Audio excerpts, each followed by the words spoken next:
Living in dualities has become a rising trend lately. What do I mean by dualities? I've defined it as people that are living lives that could be completely independent, but they're living them simultaneously. So people that have one foot in two different paths.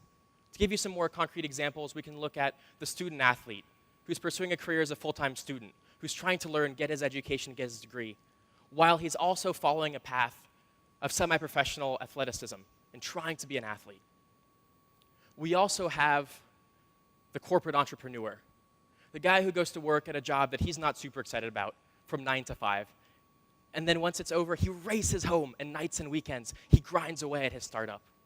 He's living his full-time job life while simultaneously living his entrepreneurship life. And we've all been told that success takes a lot of hard work, which got me thinking, how can we expect to succeed when we're doing two things at the same time with only half of our effort? So to me, this is kind of a worrisome trend. And I think it's not a trend that we're really picking. I was thrust into dualities from the beginning of my life, really without much of a choice. When I was 6 years old, my parents decided to move from northeastern France, where I was born, into the United States. But they forgot one slightly kind of important element. I didn't speak any English. So I was a social outcast from the beginning. Right? How can you be social when you don't speak the same language? When some people are speaking hamburgers and I'm talking baguettes and Chardonnay, right? It just doesn't work. I remember one very particular time when I was in elementary school where a boy walked up to me and he was holding a soccer ball and he said, "Hey, Kevin, do you want to play soccer with us?" And I'll give you some context as to why he approached me. Right? At this point in time, I was the king. Right? So I was a 6-year-old kid. I had done pretty well on a quiz, and I had gotten a piece of candy. I had a lollipop. And as a 6-year-old with candy, I was the king. So he walked up to me and he says, "Kevin, do you want to play soccer?" And I didn't know what the word soccer meant. Right? To me, it was football, growing up as a European. And the closest word that I knew was sucker, that lollipop that I had. So after he asked me, "Hey, Kevin, do you want to play soccer?" I looked at him dead in the eye and I said, "No. I would rather eat it." And the look of confusion on his face perfectly mimicked the confusion that I was feeling internally. Right? I was living two very separate lives with a foot in each. At home, I was speaking European languages, French and Finnish. I was raised with European values, customs, traditions. And then when I went to school, I ate hamburgers. I learned about U.S. history. I learned the Pledge of Allegiance. And I was being taught U.S. customs and values. And then a little while later, my parents ended up getting divorced. And I was fortunate in that I got to spend half the time with my father and half the time with my mother. And my mother very quickly then remarried my stepfather. And once again, I was thrust in a new duality, where my father had been a very high-achieving corporate man. He had done very well in school. He had gotten his master's. He had gotten an MBA of sorts. And then he had just ground and worked really hard to climb that corporate ladder extremely successfully. And then my stepdad was on the other side of the spectrum, equally successful, but in entrepreneurship and in starting his own company. And when I think about students and I think about career paths, the most obvious fork to me is the small company versus the big company, David versus Goliath. And here I was with a foot in each. I was listening to my father talk about the stresses and the highs and the lows of his corporate job, while I was listening to my stepfather watching his stresses about the highs and the lows of entrepreneurship. And again, I was in a duality. I was never asked to be in any of these. It was the path that I was forced into, although very happily. So it was no matter to me, no surprise, that for the rest of my career so far, I would be living in dualities. It's how I grew up. It's what I knew. But as I started to talk to some more of my peers and to talk to others, I realized that they too were living in dualities. And that got me very interesting. Because I know not every single person in this room moved to another country in the language they didn't speak when they were 6. At least I don't think so. That would be statistically incredibly improbable. So why was everybody else living in a duality, especially millennials? And I realized that we're all being thrust into a duality that we didn't ask for, based off of the cultures and values that we're being taught. So I'm going to tell you a dream that I had when I was a kid. Some of you might find this familiar.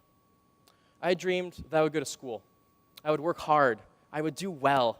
I would get good grades. Then I could go to a good university, maybe the University of Illinois. And then I could, again, work hard, get good grades. I could get a job at a big company, right? Security. I knew that paycheck would always come. And I could work hard. I could climb that corporate ladder. And then, eventually, I would find somebody that I could marry, start a family. And then the ultimate capstone, the pinnacle of this dream, I could go buy a house. And yes, it would have a white picket fence. You might recognize this dream as the American dream that we've all been raised with. The values and the cultures have all taught us that this is part of being an American. This is what it's all about.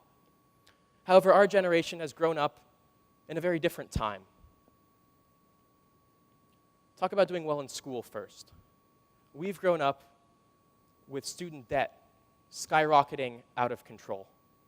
Our degrees are 10 times more expensive than the previous generation. And then I go and I get a job at a big company, right, and I work hard at that company. I dedicate my career to that company, and they take care of me. They provide me my paycheck, my health insurance. They're going to take care of me if I'm loyal to them. But I grew up in the '08 recession.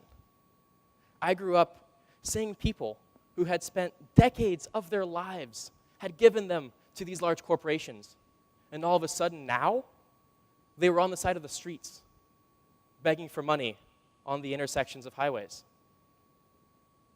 Well, maybe I can still have that family. I can still find somebody that I love and marry and be with for the rest of my life. We can have all these kids, and all life will be rosy. But divorce has been rampant lately. Do I still believe in that? Well, maybe there's still the house, right? The ultimate culmination, that white picket fence that I really, really want. But I grew up during the housing market crash. I grew up seeing property after property after property foreclosed on. And these people having their homes literally ripped away from them. So I think with that understanding and with that upbringing and the events that have transpired recently, it's no wonder that entrepreneurship is super sexy right now. That we're all living in dualities. We all have one foot in this path of the American dream that the culture and the values have taught us to believe in. And then we have this other path in our own observations, in the things that we've seen. I think it's important for us to realize that if we really want to succeed, we can't succeed with a foot in each path. If success is hard work, then succeeding in two different things simultaneously is an infinitesimally amount of hard work. It can't be done, right? So when I started my first company as an entrepreneur, I thought I could be a student and I thought I could be an entrepreneur at the same time, right? Here I thought I would go and graduate with every honors in the book. I would even make up honors. That's how good of a student I would be. Oh yeah. And then I'd go and I'd be this rock star entrepreneur, right? The next Mark Zuckerberg posing on the cover of Time magazine. Right? I'd be in Forbes. I'd be in all those cool tech blogs that people talk about that some I know what they mean and some they don't. Oh boy, was I wrong. I was wrong big time. I very quickly realized that I couldn't do both. In the beginning, it was great. The company was starting to take off, and I was doing pretty well in school. But as soon as the startup took up a little bit more of my time, I was very quickly overstretched. And then I broke, and I wouldn't sleep at all. I'd sleep maybe a few hours a night. All my time would go to studying, and then in the evening, all my time would go to the startup.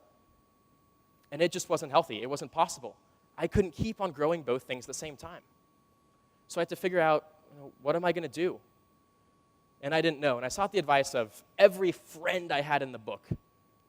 It was all crap. None of it helped. And then eventually it hit me that, well, maybe what I want to do is inside me. Maybe I have the answer to what I want to do. Why does anybody else know what I want?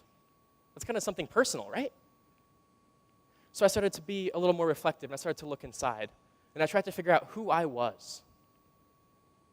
I looked inside, and I thought about student Kevin and entrepreneur Kevin, and which one I was more interested in.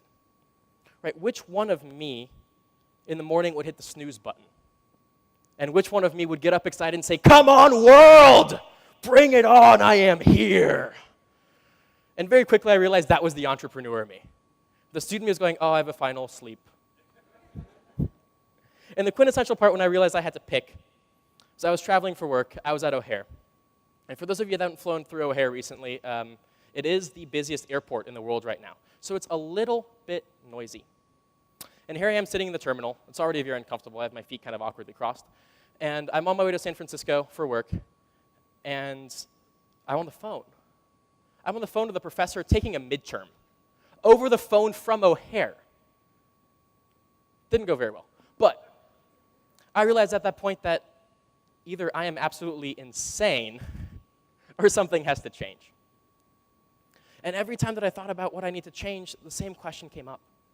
And that question was, well, what if I fail? What if I do what I want and I'm not good enough? What if I don't succeed? What if I fail? And that was very scary for me. So I didn't really act. Eventually, I flipped the question, which to me is what TEDx is all about. And instead of asking myself, what if I fail? I asked myself, what if I succeed? And that's when my entrepreneurial success started. That's when the user base went from tens of thousands to millions. That's when the company's valuation revenues went from tens of thousands of dollars to millions of dollars. That's when I found my success, when I asked myself, what if I am good enough? What if I can do it? What if what I know inside I want to do, what gets me up in the morning, is something that I can actually do? And to me, that was life-changing. And to me, that's the most important moment that I have ever had in my life. I think we're all living in dualities. I'm still living in dualities. I'm still a student here, but I changed one very major thing. Instead of being a student on this side and an entrepreneur on this side, I said, well, I know I want to be an entrepreneur.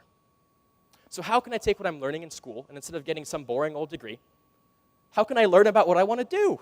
It seems like such a simple concept, right? If I want to do something, why don't I learn how to do it? So I started taking classes that were more in like the marketing and the business management and accounting and things like that. And I started augmenting my engineering education with these other classes. So essentially what I did is I took the two paths I was walking down and I merged them into one. I found a focus. And I found a focus by asking myself one simple question. What if I succeed? Thank you.